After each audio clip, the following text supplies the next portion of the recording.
going on, everyone? Welcome to episode number 14 of the Creator Series here on the Proven Knowledge Podcast.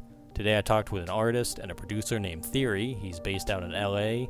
He has worked with some of the biggest artists in the game, Wale. He's worked with Wale, Charlie Stardom, Rocky Fresh. Too many to name, really. He's been a part of a lot of big records, a lot of dope R&B records. I'd say he's one of the main producers who's kind of responsible for shifting R&B to like the newer sound that is becoming very popular. And he's also, like I said, an artist. He's been putting out a few projects here lately over the past year or so, a couple EPs. I'll make sure to tag all the links and everything and put all that in the bio of the YouTube at least, but you can look him up, Th3ory, on all platforms and all that good stuff. And we just had a really dope conversation today. We talked about the importance of publishing, which we've talked about in some other episodes. We talked about how the splits work in publishing and how it's usually best to kind of just go 50-50 if you can, or do even splits, because it really gets rid of all the headaches and the drama that would ensue with the business side of music. He talked about what his favorite record to work on has been so far in his career, and he cited the Wale and Black record Expectations, which is one of my favorite records as well, off of Wale's last album, Wow That's Crazy. He kind of gave the little backstory on that and how that record came about. And man, this conversation was just an amazing time, and I really appreciate him for being on the show today. So without further ado, let's get into it. Welcome, everyone, to episode number 14 of the Proven Knowledge Podcast. This is the Creator Series. Today we have an LA-based producer, artist, really overall dope musician, and he goes by the name of Th3ory. How you doing, man? Yo, what's good, man? I'm good. How's everything with you? Amazing. And like I said, thank you for joining me today. I've been waiting on this episode for a while, and I'm glad that we got to connect and everything. So, love. Yes, man. To start every episode, I kind of just have the guests kind of give a little bit of background on how they got started in music, where your name comes from, and all that good stuff. For sure. Yeah, so I'm originally from Springfield, Massachusetts.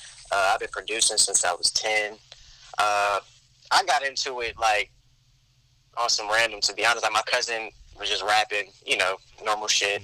And he was like, yo, you should make beats. Because I already was, like, I've been playing piano since, like, second grade. And, like, percussion and drums and whatnot. He was like, yo, you already make music. Like, you're musically inclined. Like, you should just make beats. I'm like, I don't know how to make beats, bro. Like, I just bang on tables or whatever. And he's like, yo, nah, I got you. So then he downloads Fruity Loops, like, 4. This is, like, old as heck, like the demo version. Yeah, and he like downloads it on my mom's computer, and he's like, yeah, this is how you do it, this is how you make beats. And I'm like, okay, cool. So that's how it pretty much just started. And it, without getting too deep into that, it's just like it was a building process of learning, growing, tapping into the art of producing and what that really means to make like records, rather than just like making sounds or whatever, you know what I mean? And then from there, I just kind of grew into like composing. And then when I got to high school, I had a really dope music teacher, taught me how to read, and I was in like concert band, jazz band, all of those kind of things, percussion ensemble.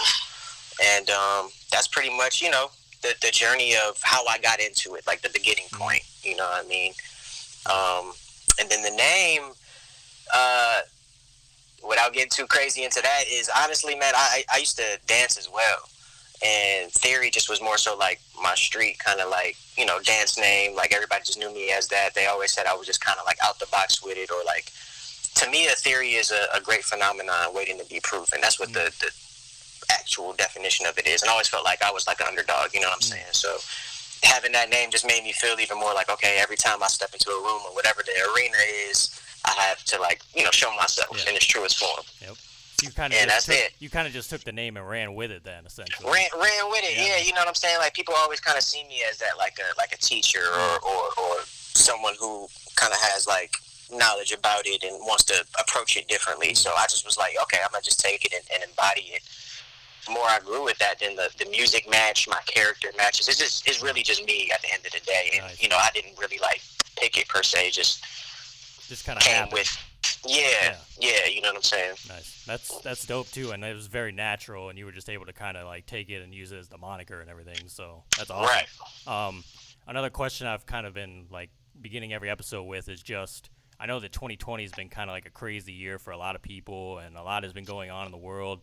How have you been kind of managing with all the things that people have had to deal with? Has anything changed for you, or has it kind of been the same? Have you been able to continue your workflow pretty good, or have you learned any new You, skills or anything?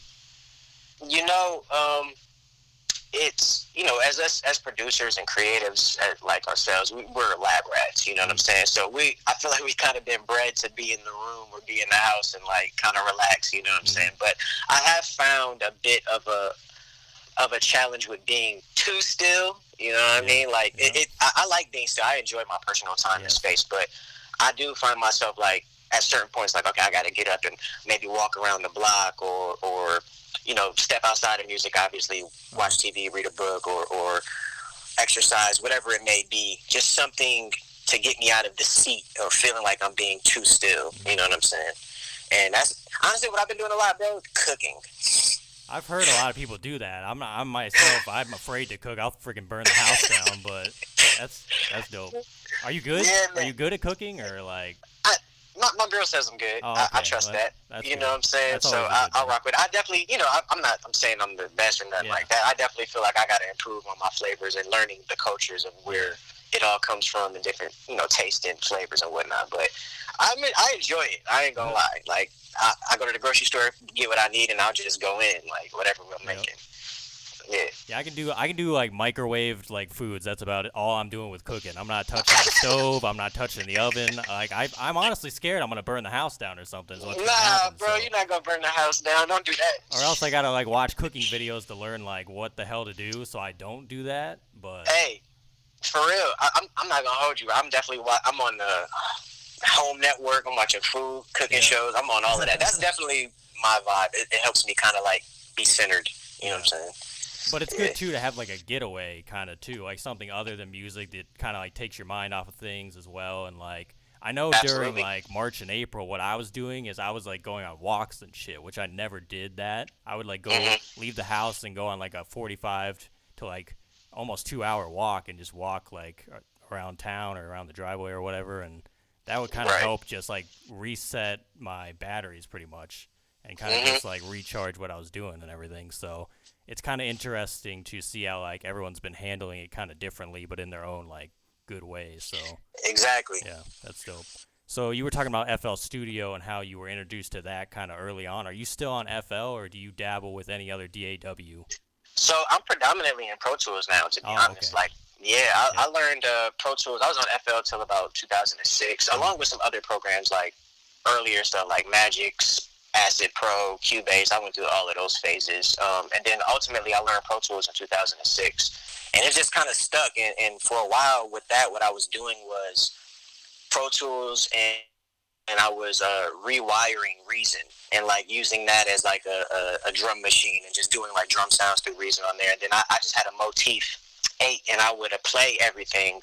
This is before like MIDI was real serious for me, and then I would just play everything, you know what I'm saying, and like tweak the sounds like that. And that's kind of what helped me grow into sound design and learning how to take one thing that may sound like this and make it completely different, and you never even know, that it came from that. And I think that's what helped me develop my true sound and the way I approach music as well now. But I still dabble in FL. Like because if I collab with somebody, I'm in FL or even Ableton or Studio One. But predominantly, I'm in Pro Tools. I know, like they say, Pro Tools has a lot of like advanced stuff for like I don't know. I've never been in there. I've never been in Reason either, so I don't really have a frame of reference. But I've heard that they have a lot more that you can like do, especially people that like play instruments and things like that, and they can record things. While FL is more of like the drums and like the very basic like production thing, and you can get things done quickly. That's kind of why. That's kind of why a lot of producers start on FL. I feel like, and I'm still on FL. I'm on 12, but that's kind of why I used it to begin with because it's just easier to learn. I think, and like, but that's I guess for like all preferences it would be different. And since you've been doing it so long, I feel like it was probably a lot easier to jump into another DAW, like because you already had. At that time it was definitely easier because during that era when I was like producing in FL, like Pro Tools was still predominantly like, or Logic was used for vocals, you know. So, you know, a lot of times it was just like making the beat in FL, transferring it to Pro Tools, which they still do now. But I think for me at that time period, I was like, how can I eliminate this process of transferring and just kind of be in one DAW and like get everything done, even if I needed to do like post-production afterwards, like it just would make it easier. And once I started doing that process, I was like, oh, I just like this more, because even the way, you know, you mix vocals, I tend to mix sounds the same way to get them to be a certain sense, you know what I mean? So it just was easier for me to personally be in one DAW, and Pro Tools just happened to be it, even though it's not like mainly a production DAW, you know, so it definitely is time consuming sometimes, but I've learned my workflow, so I'm pretty fast and efficient in it now. Yeah. I'd say as long as you got the comfort level, then it really that's really matter, what it is. Yeah. DAWs really don't matter, bro. It's all about the mindset and how you use the tool, you know. Yep. Exactly. So you were talking about like how you used to kind of like program and do different things with sounds and whatnot. Are you strictly like using MIDI instruments still, or do you go to hardware sometimes, like old like synthesizers and things like that? Have you ever messed around with any of that stuff? Yeah, man. If it's in the room, I'm definitely the guy that's like, "Yo, does this work? Can we pull it up?" But if it's not, then I'm with the FST life, you know, and all of that whatnot. Like, you know, all the cool stuff that's out, Atmosphere and this, that, and the third, contact stuff. So I definitely kind of dabble back and forth, you know. But if some hardware is available, I'm definitely the person that's like, "Yo, let's use it." I know it kind of depends on what room you're in too, because I feel like some studios probably have a lot more than like your house or like other places you might go. But you know, like you said, if it's there, you might as well like just try it out and see what you can make. You know, you might as well, you know, because you're just not gonna get that sound from anything else. You know, it's there, and then on top of that, the knobs are right there for you to mess with as well. You know, it's just easy. Like, you might as well try it if it's in your face. And I know like a lot of people like the warmer sounds that like those have too, as opposed to like they say like the plugins and everything kind of have like a more like digital feel or whatever. I don't know how true all that is, but like, because like at the end of the day, it's gonna become an MP3 somewhere, and it's gonna get like squashed anyway. But you know, I guess like while you're creating, it might sound a whole lot better. So yeah, it's good to get that, like, even with the Th3ory like you know, plugins that they have that emulate the boards or whatever. They're still pretty good. Like, it gives you a nice warmth, you know, on whatever the sound may be. And then I always just, you know, throw compressors or whatever I need, or tape emulators to just kind of, you know, warp the sound even more. I'm always tweaking, like, how can I get it to feel what I'm going for? You know what I mean? Yeah, it's like that to me is real like sound design too. Like, so you're really into that whole side of things, which I've always found very fascinating. Like, that's awesome. Man. That's awesome stuff right there. So this could be as an artist or as a producer. Who do you say are your biggest influences, either growing up or even now? Like, who do you listen to kind of help you craft your own music?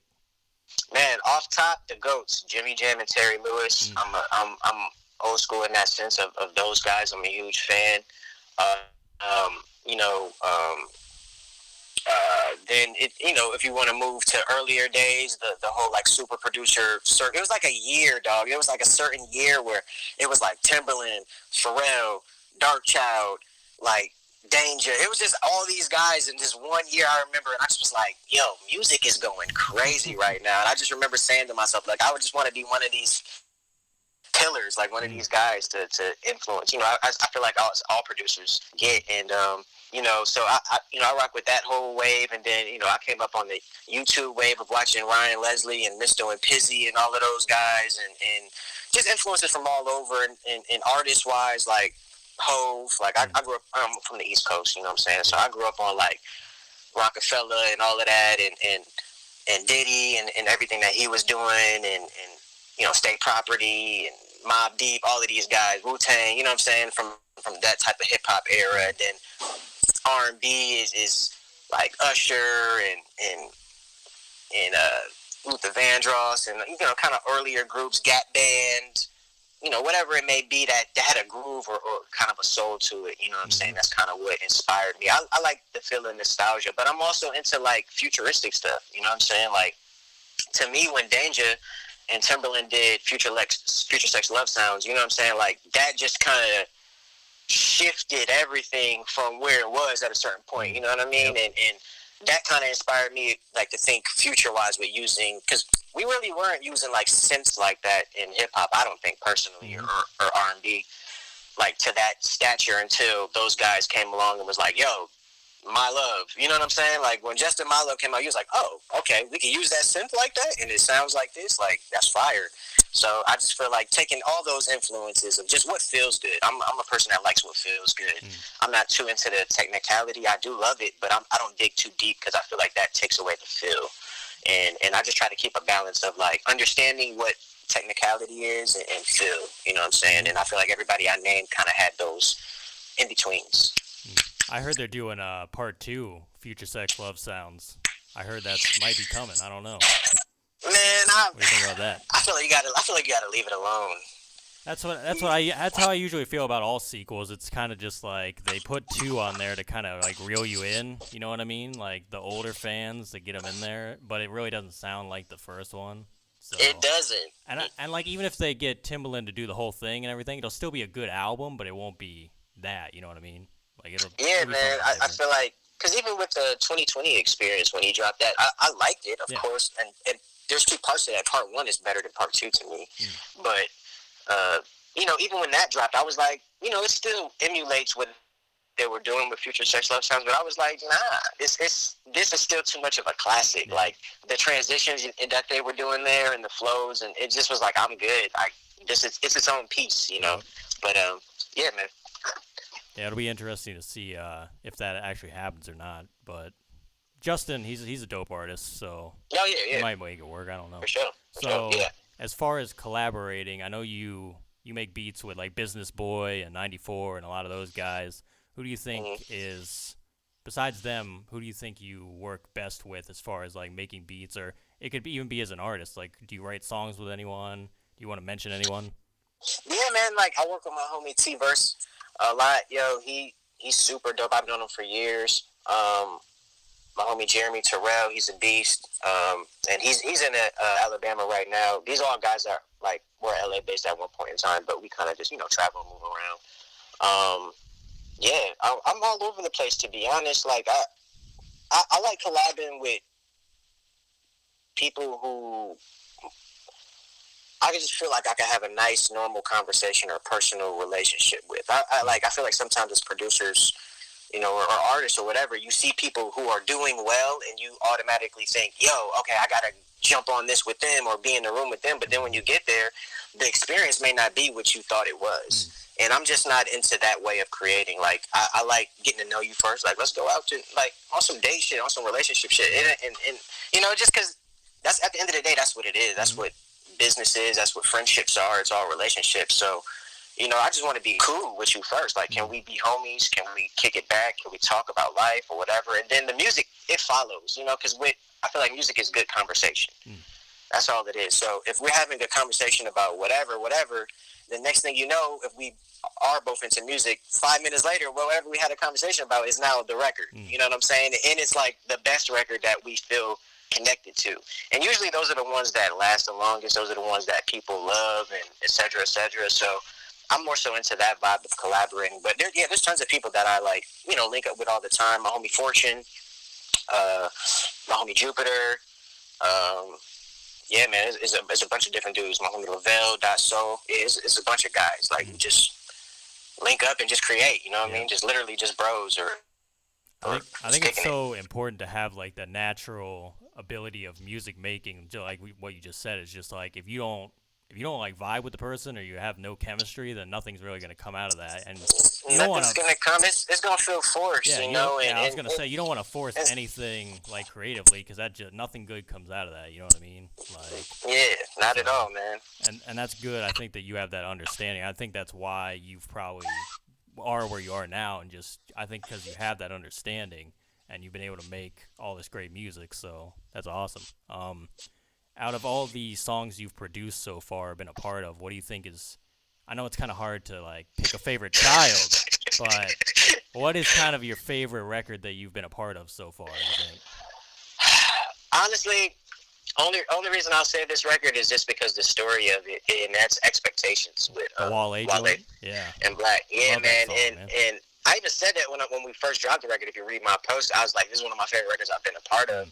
And the story of that is, it was actually supposed to be on Black's album, the Love Letter Atlanta joint. Oh, yeah. It was actually supposed to be on there, but Black, as artists do, ended up not going with it, which is fine. Mm-hmm. So I had that reference, bro. I had the demo for about maybe almost a year and a half, and it was no Wale on it. It was just Black, and I think he might have had 2 verses.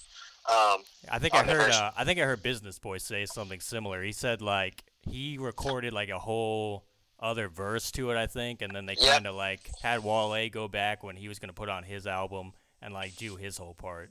So yeah, that's exactly what happened. So literally, and then honestly, when it was just Black, it's amazing even more so now with Wale, because he crafted a whole world behind just what Black started. But even Black's version by itself, like, I loved it, bro. Like, when I first heard it, I was like, yo, this shit is amazing. Like, I literally played it over and over again. And usually that's how you know when you get a reference back and you're just like, I can't stop playing it. Like, this joint is dope. And I would just remember would ride to it, or, I play it for other people and they'd be like, yeah, that's fire. You know what I'm saying? And then once Wale jumped on it, it was like, oh, okay. And hearing his verse and how fine-tuned it was and specific of what he was talking about and made the picture even broader, I was like, yeah, I love this record. So that's just probably one of my favorite ones. And even more so the climate. Like, it dropped literally around this time of everything that's going on.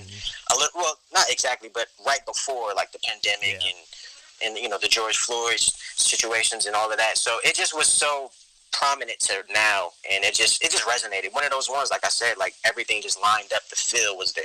You know what I mean? I know when I remember the track list came out for the album and everything, because I'm a big Wale guy, so I was like looking for that album and everything. I remember I saw it was Black was featured on a song, and I was like, oh, like, this is the first time they've done a song together, so it has to be dope. And then I saw it was Business Boy and Th3ory, and I'm like, oh shit, this has to be something good. And it ends up being like one of my favorite songs on there, so that's definitely a great song, bro. Like that and the God, I'm trying to think of the other song you did that I really like. The Rocky Fresh. The Rap Shit Back joint. Is the Rap Shit Back? Bro, you know it's so crazy? A lot of my homies will tell me that they love the Rap Shit Back. My homie Steeziak, yo, he's a hip-hop head, dog. And I remember when I first met him, he was like, yo, your Th3ory? And I was like, yeah. He was like, bro, you did that Rap Shit Back with Biz? I was like, yeah. He was like, yo, I love that record. So it's dope to hear you say it. A lot of, like, people fuck with that record. And it's more so underground to me, because it was just on SoundCloud, I think. Yep.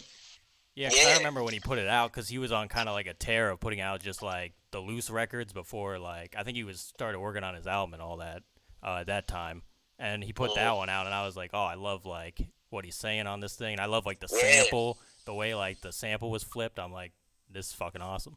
So yeah, I appreciate you, dog, for real. I think that's how I discovered you. Honestly, was through that record. I can't remember though. Oh, dope. It's been a while, but yeah. So, kind of getting back on track here, do you prefer to work primarily at home, or are you kind of someone that needs to be in the studio, you feel, to create something, or does it not really matter for you? Can you kind of just create wherever? Yeah, I can kind of create wherever, honestly. I think it just depends on my mood. Like, I am a homebody in the sense of, like, I like my space and creating, but I also love being in the room sometimes, especially depending on the record. If it's more of a high energy record, you kind of got to be around other people to, feel the energy. Like, is it really doing what it's supposed to do? You know what I mean? But yeah, I think it just depends on the vibe and the people more so. But I like both. Yeah, I've kind of heard similar answers I've asked that question before, and it's kind of just like, it really doesn't matter, because I know sometimes people think they need like a studio or they need to be in certain spots, but like, with the amount of technology we have now, and you can literally just hook up a mic to your computer and record yourself, and you can make your own beats, and like, it's kind of just, you can be wherever you want to be and do it, Wherever, bro. Yeah, like, my favorite spot is the kitchen table, bro. Like, you're actually cooking in the kitchen. Yeah. Like, where else would you rather make music from? The kitchen. You know what I'm saying? Yeah, bro. Like, I'll set the MIDI board up and be in the phones, and I'm good. Like, that's the spot. Yep. So, another question I've kind of been putting in most of these episodes is, as far as social media goes, I know, like, it's kind of a necessary evil for us as musicians, and, like, there's a lot of drama, a lot of things going on social media, and a lot of distractions. How do you yourself utilize social media to your advantage as far as, like, being able to push your brand and your own music? I know I see you post a lot about your projects and kind of like showing people what you've been working on and everything. So how important do you think that is for you? I think it is important. I try not to put it too much in the forefront, at least for me right now. That's just how I like to treat it. I'm one of those people, because at the end of the day, I feel like, the people that follow you get used to how you post and what you say and what you do. You know what I'm saying? So I'm not really trying to follow a formula or algorithm or this, that, and the third. I more so just kind of post when I want. And I feel like it works for me because people understand me and who I am. And when I say something, it's not just like some randomness. I'm kind of always saying something that's like towards something or meaningful, or something that just resonates with people. That's just my natural personality. But I definitely think it's a great tool, like, that we have it in these modern times. It's needed, because if an artist doesn't have a budget, you could literally get on there and curate or post content the way that you want it. And you already know, the more you post, it is better for people learning to find you. Like, content is essential in these days. So I think that's all it is, knowing your audience. You know what I'm saying? Finding your times to post. Like, my times is more so, it's random, but like, people fuck with me more like, kind of like here, that 12 a.m. time period, like, or 12 p.m. rather. Like, people just kind of seem to like more around that time for my stuff if I post. So I kind of just like noted that and play to that sometimes. You know what I mean? But yeah, I'm all over the place with it. I'll post about myself. I'll post about projects I'm a part of. What I don't do, which I probably should do more of, is post like beats or like, you know what I'm saying? Like, me actually working on something. I usually tend to forget. I'm not gonna lie. Like, the moment I start creating, I don't think like, let me set up the camera and show that I'm creating. That's usually where I feel like is my slight downfall of sharing. But yeah, I think for like someone like myself and like a lot of people that haven't been doing it that long, I feel like I've just been trying to get into the habit of posting pretty often, but actually, like you said, have a purpose to what you're posting. Yeah. Come up with a plan. I found that like writing things down helps me a lot. Like, I don't go like super in depth with it, but I kind of like have like a certain plan of like, if I'm, if I worked on a song and it's coming out this week, I want to like post about it in a certain way and like hopefully just let people know like where to find the song and whatnot and things like that. And I might post like a behind the scenes like beat making video here and there, and like I just try to balance out that time with like the actual creating time and everything. Just make sure you got like a good like workflow going. So that's I definitely kind of do the same, in the sense of, if I know a song's gonna drop, I'll build up to the song dropping, or like I'll post like a normal picture of like just me on some normal, or then the next picture will be like, oh, okay, this song is, or something, I'll say a lyric or something, you know what I'm saying? I'll just kind of, I'll do the same thing. I'll kind of play to the build up of the record dropping or whatever it is. Yeah, it's crazy though, like that we're in that type of an era where like you actually have to like think about things like that. Like, if you're just making music, you would never think like you need to do that type of thing, but it's tough, It is. Yeah, that's what separates, though. You got to have somewhat of that business mind these days, because everyone's an entrepreneur in the sense now, and that's really what's going to make or break you, because music is it's oversaturated now, because it's easy accessible, and it's not a bad thing necessarily. It's all about how you want to use that to your advantage, I feel. So speaking of like kind of business side, this has more to do with like getting paid and whatnot.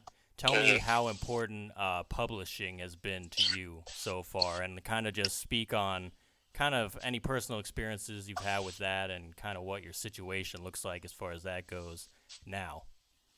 Yeah, man, pub is extremely important. That's how you solidify that you're on the record. That's how you solidify that you're going to get paid from the record. Without you having pub, you can't really do a producer agreement. Without doing a producer agreement, you're not going to get an advance. You know what I'm saying? And that's just how it is. And people always kind of have this like weird connotation of talking about pub and splits. And I know that's because, we've been through a time, and it's still happening sometimes, but like, of people being shady or wanting more percentage or this, that, and the third, when they're not deserving of it. So I think it's about, again, it goes back to, I think, knowing your collaborators, knowing who you're working with, because these things matter. Like, that's why I like to know who I'm vibing with, or friends, etc. Because I know when it's time for business, it's not going to be difficult. You're not going to make it extra. It's just like, usually most of the guys I collab with, this is how our text thread goes. Yo, this record's about to drop. What you think about the splits? Equal? And then mostly everybody be like, yeah, equal, cool. And then that's done. And then we all send it to our, attorneys or managers or whatever, and then it's usually a wrap. I've heard that from so many people too, is like the best thing to do is like, say it's like two people on a record, just be like 50-50 and just call it, because like it isn't that big of a deal at the end of the day. And especially if it's one song, like you're going to have so many songs you're going to be a part of. Like it's better to me to just avoid the headaches with all that and just do what you got to do and just get it right and have a fair share for everyone. You know what I mean? Like, it really isn't that important at the end of the day. Like, I did this and I added more to this song like this. Like, I don't think any of that really matters. Like, you got credit. You're all getting your pub. Like, I never really saw what the big deal with that is. Like, no matter what level you're on, I think that's just common, like, practice. That should just be how it is, you know what I mean? But not everybody's like that. So it's just tough that some people, they have like a different mindset with that, and it is what it is. But like you said, I think it's just important to know, who you're working with and like, who you're working with. And do you work well together, and do you have a common understanding of what you're trying to, do? So, but it's tough. So yeah, absolutely. Another kind of similar question. This is more along the lines of like sync licensing and getting your songs in like movies and things like that. I assume you've had like some of your production work with other artists in like sync, but would you ever want to get your own music in like a movie or a TV show or anything like that? Absolutely, bro. Any sync opportunities I can get, I am not opposed to. Whatever can happen. We recently, Expectations actually was in BT hit us up, and it was in a show recently. So that was a sync situation. But yeah, if anything for myself or is presented, then I'm with it. I get offers for syncs all the time. Sync game is a little difficult, as I'm sure you know, because it's the turnaround time is very quick, and sometimes what they ask for is very random, and it's like it's either you have it or you don't, and sometimes you do, and you like, okay, send it. But even if you do have it, it still may be not what they want specifically, or someone else may have it. So I think sync game is even more of a gamble than working with artists, but it's definitely beneficial if you land one, 100%. I've actually been kind of just diving into that over the past couple months, and I've been trying to get in contact with certain people and just kind of like watch videos on like how to go about it and everything. And it's definitely like totally different. I feel like it's probably going to take me a while to kind of get a hang of it, but like you said, I think the payoff is really like great. And Absolutely. Not only that, I think it kind of opens up your audience to a lot like a bigger demographic of people that might not even know. If they watch this show and they hear your song and they're like, oh, that song's cool, let me Shazam it real quick and like let me see who's a part of that song, and like then they kind of dive deeper into the catalog and they see like who did what and everything. So it could definitely open up a lot more opportunities that you didn't even know you could get. You know what I mean? That's Absolutely. kind of how I view it. So that's something I feel like everyone should kind of take advantage of if they have the opportunity. Oh yeah, no doubt. If you got it, go for it. Yeah, man. Exactly. I'm getting to the point where I'm trying not to leave like anything on the table. You know what I mean? Like if the opportunity is there, you should just take it. So that's just so important. Only got a couple more questions for you, and then we'll wrap up here. If you could go back 10 years to kind of talk to your past self, give yourself advice, what do you think you would tell yourself, if anything? A couple of things, to be honest. I know it's like one thing, but like we all say it, but really I would tell myself like 100% just trust the process. I know it's like an over and over thing. You got to tell yourself. But other than that, just to be a bit more business savvy earlier, to be real. Like, because I've always been business minded, but I don't feel like I did put it into motion really until later. And I think if I had did a little sooner, then I would have had a lot more opportunities sooner. You know what I mean? So, setting up an LLC for yourself, or honestly start with a sole proprietorship. You know what I'm saying? Because then that way you don't even have to pay monthly or whatever for the LLC until it's making money. Then transfer that sole proprietorship to LLC. Get an attorney early. You know what I mean? You can move around and build relationships without a manager, et cetera, et cetera. But all you need is really an attorney, so when the contracts come, you're secure, you know what's going on, you know what I'm saying? So in that sense, just business overall, I would tell anybody 10 years prior to being in the game, like, just make sure you understand what's going on, so when you're moving through these rooms, you know how you want your stuff to be. You're not being, forced into anything or have conflicting thoughts. You know what I mean? Mm-hmm. So that's more so what I would tell myself. So if you could flip it, let's say we go 10 years in the future, where do you think you want to be as a producer, as an artist in life? Ooh. Man, I would be hoping that I have my own label at that point. Artists, producers, that's really where I'm at with it. Like I've always wanted to kind of have my own hub, and I feel like most of us do, but that type of mindset, like our own hub of artists, producers, and just kind of be that sense of an overall corporation or A&R in the sense of putting artists out and helping talent. Like, I really just want to help. I don't even want to, like, tell you what to do. Like, I just want you to come to me. This is your sound. This is what you want to do, and I'm here to assist. How can I help you make your vision bigger or accurate? You know what I'm saying? And that's definitely where I want to be within the next 10 years for sure. So do you have, I know you've had a couple EPs drop and all that good stuff. Do you have anything you're working on that you kind of want to let people know about? Yeah, man. So to be honest, my last EP, Relationships, that I just dropped, I just got a distribution deal on that. So nice. It's pretty love, man. So they're actually gonna put that out for me pretty soon. I'm shooting a video for Dinner for Two, actually this weekend.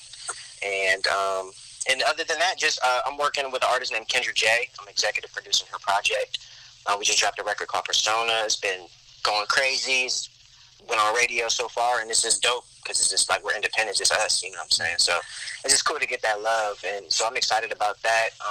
Symphony Soto, I'm executive producing her project with Biz as well. So it's really like a lot of artists who are up and coming. I love that vibe. I'm more into that than always trying to be on the Chris or Rihanna placements or chasing, chick placements game. Like, I'm more so like, if it comes, it comes. I'm excited. I'm going to work towards it, but I'm not about to really chase it down like how I used to. You know what I mean? I like building people, and I've always been to the artist development. Like I said, my go-to guys is Jimmy and Terry, and that's always was their mindset. Like, let's get in the studio with the artist for a week and just create. No overthinking, and they'll tell you themselves, if you watch their interviews, they'd always say by the third day, that's when you lock in and kind of figure out what you're going for, because that's when everyone's comfortable. Like, at that point, I feel like, you know what I mean? But yeah, man. Awesome, man. And I'm waiting on Symphony's album because, like, I remember her project a couple years ago. I was a huge fan of that, so I've been waiting on that. Bro, this next one is going to be pretty amazing, dog. We've been working on it for almost a year now. We just actually had a meeting the other day. We picked a single, so it's just on me now to start mixing. Yeah, that whole process. But everything's pretty much on its way. Like, we're looking at the next couple of months to release, like that winter fall time is what we're looking at for sure. Great. So I'll be on the lookout for that then. That's awesome. Yes, sir. Yes, sir. So can you let everyone know where they can find you on social media? Yeah, all my social medias is Th3ory, Th3ory, with 2 underscores after, and that's on everything. I'm not on Twitter that much, but you could holler at me on there if you want.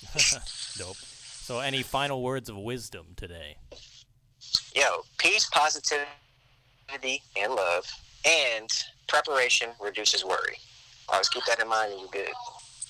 Well, Th3ory, I appreciate it again, man. I'm glad we could make this happen. It was a great convo. I really appreciate all the information you gave, and I wish you luck as an artist, as a producer, all the dope stuff you're working on, and hopefully we can do this again sometime, man. Absolutely, man. Love, I appreciate you for having me, bro. Thanks, guys, once again for listening today. We'll be back same time, same place, so we'll see you then.